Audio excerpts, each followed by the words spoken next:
So this is my video commentary on how I created sound effects, music, and implemented everything into the game InnerSpace. I first started this project by brainstorming on the sound palette I wanted to create.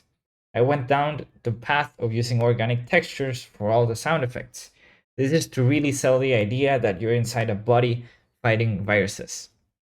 Having that in mind, I used my Zoom H1N recorder to record my own sounds. I got around 50 recordings to start ideas flowing.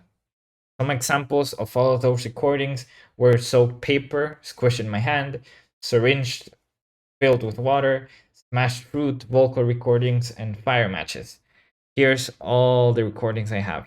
In other cases, for example, the heart, I used Serum, and for the UI, I used Prism from Native Instruments. So let's first start with the music. The game was a linear experience, so for that reason, I decided to compose music horizontally. However, to prevent repetitiveness, I decided to make some vertical composition features as well. I mainly worked with loops and added different alternative melodies that were then be able to be added to the loop in order for it to not be repetitive. This was all done using a multi-instrument, like in this case. This multi-instrument has all the options from the Logic project that work in terms of melody.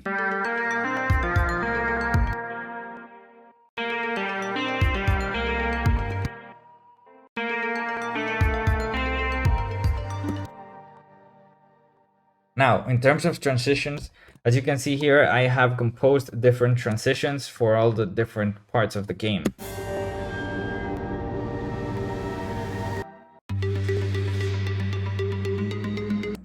I wanted the transitions to be able to bleed into the other loop.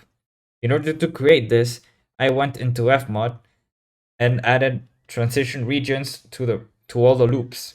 In this case, the main playhead will hit one of these green lines, which are the quantized interval by the transition region, and they will go to the marker, which in this case would be 2L2. This transition sample is played into an asynchronous mode.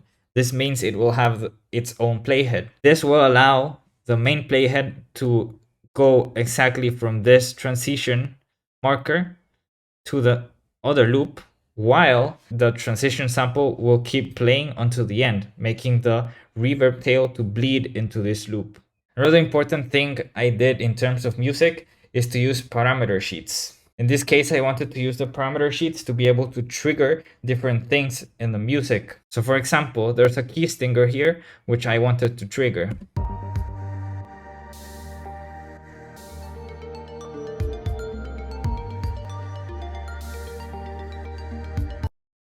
I wanted this to only play when you grab the key. Also, I had a key stinger layer here that can be played whenever you grab the key at any point in the song. So in order to do that, I added this key stinger sample and put it in asynchronous mode and put it throughout the whole composition. This way you're able to trigger it as soon as you grab the key.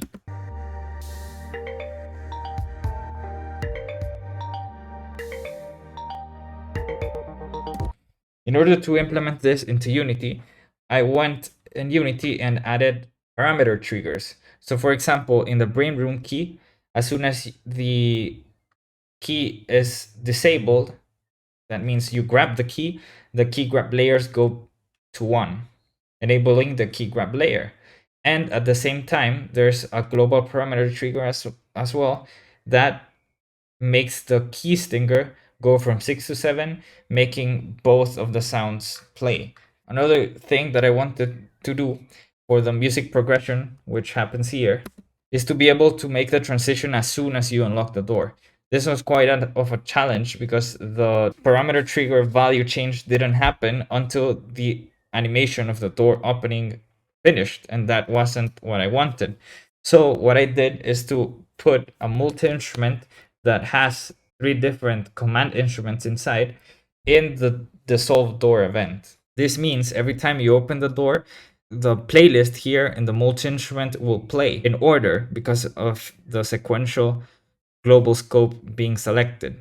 So in this case, when the door dissolve event trigger gets triggered the first time, the music progression value will go to 1, then will go in the second door, it will go to 2, and in the third door, it will go to 3.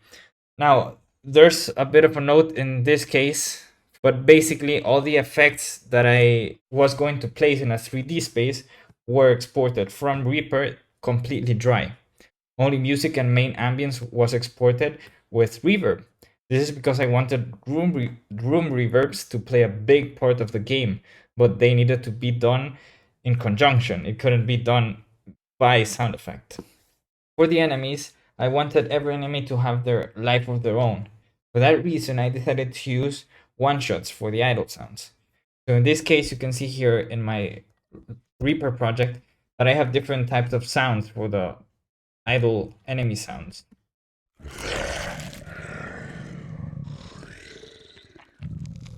Obviously, I didn't want to create a loop out of this, so I just exported all of them individually.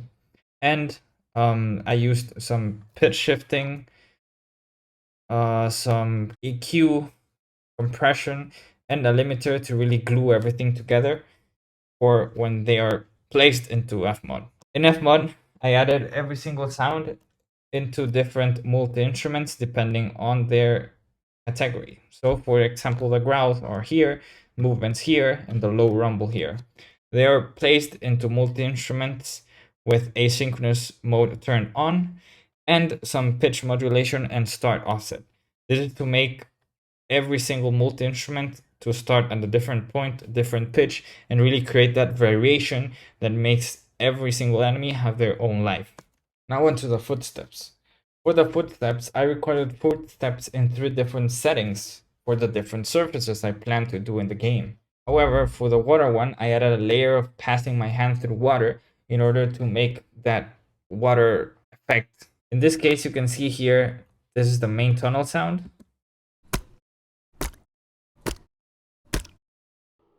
This is for when you are in the rooms. And this is when you're on water. I added some EQ, some compression as well, just to really blend everything together. And then I exported everything into separate footsteps. And I imported it into FMOD. Here I used parameter sheets in order to make the differences or changes in the surface. As you can see, I used a labeled parameter sheet. So here are all the main tunnel footsteps. Here in a multi-instrument as well is the solid rooms footsteps and the liquid rooms. I used a bit of pitch modulation just to give it an extra bit of variety. And as you can hear, if I do the change,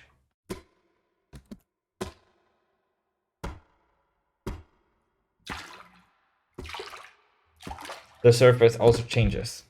In order to trigger this, I went into Unity and added box colliders into the different rooms where I wanted the change to happen. Then the box collider was with the trigger option on, and then I added global parameter triggers to change the surface type. So in this case, you can see that when the trigger enter, which is the player, the surface changes to 1. And when the trigger gets exited by the player, the surface goes back to 0. This allows for the player to, as soon as gets into the box collider, the footstep sound changes. Now, the reverb placed a huge part into this game, and it was done in the same fashion as the footsteps. In this case, I added a box collider as well, that is a trigger, but instead of a global parameter trigger, I did a studio event emitter. This was because I wanted to trigger snapshot changes. So in this case, you can see that the trigger enables a brain room reverb snapshot. So on FMOD, I added a reverb return here with these settings, and whenever the snapshot is enabled, the reverb goes to 0, enabling the whole reverb for almost every single sound. For the menu, I wanted to do a low pass filter when enabled. The menu sounds were made using Prism from Native Instruments, and I used a major chord for when the menu gets enabled, which with some pitch modulation to be able to give that transition effect. For the positive UI sound, I did a major interval. And for the negative UI effect, I used a tritone.